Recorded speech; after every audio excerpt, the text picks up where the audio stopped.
কিছু খরচ থাকতে পারে, সেটা তো মিট করা যাবে। সেটা তাদেরও কিছু ফান্ড আছে ফাইন্যান্স মিনিস্টার। অর্থাৎ নির্বাচনের ব্যাপারে কোনো চিন্তা করার দরকার নাই।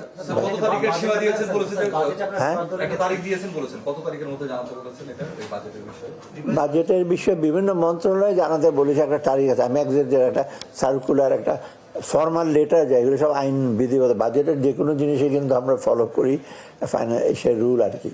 তো এটা একটা সময় দিয়েছে ডিসেম্বরের শেষের দিকে, এটা হয়তো আমার কাছে প্লেস করবে। তারপরে আমি সেটা যাব, মানে সেটা অ্যাডভাইজারি কমিটিতে। এইটা চালটা নন বাসমতি ভারত থেকে আসবে। ভারত থেকে আসবে, কিন্তু সাপ্লায়ার, এটা তো কম্পিটিটিভ সাপ্লাই কিন্তু সিঙ্গাপুরে। কারণ আমরা তো আর বলবো না যে ভারত থেকে আনবেন না, থাইল্যান্ড থেকে আনবেন না, মায়ানমার থেকে আনবেন না। ওরা যেটা বেস্ট দেখেছে, প্রাইস দেখেছে, সেটা তো আমরা উই আর নট বায়াস দিচ্ছে।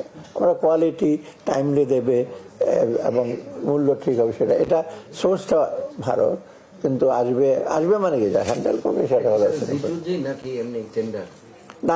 এটা টেন্ডার G2G হলে তো আপনার স্পেসিফিক।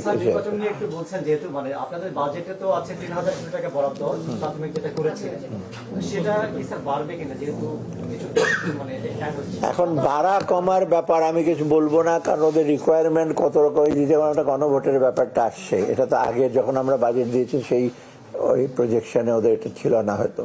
তারপরে ওরা এখন আপনার ওই যে বিদেশে যে আজকে থেকে 25 তারিখ থেকে শুরু হবে বিদেশে ভোটারদের এনরোলমেন্ট, আমরা জানি এমবেসিতে, সেটার হয়তো তখন ফরেন মিনিস্ট্রি থেকে হয়তো আমাদেরকে চাইতে পারে যে তাদের তো, আমি দেখে আসছি সিঙ্গাপুর যে গেলাম, এর আগে আমি জাপানে দেখছি ওরা প্রিপারেটরি এসে নিচ্ছে, লোকজন যোগাযোগ করছে, সেখানে ওদের কস্ট ইনভলভ হতে, ওদের অফিসাররা ওভার টাইম করবে, সেটাও আমরা প্রোভাইড করবো। অর্থাৎ এক্স্যাক্টলি তো আমি বলে দিতে পারবো না এখন ইমিডিয়েটলি।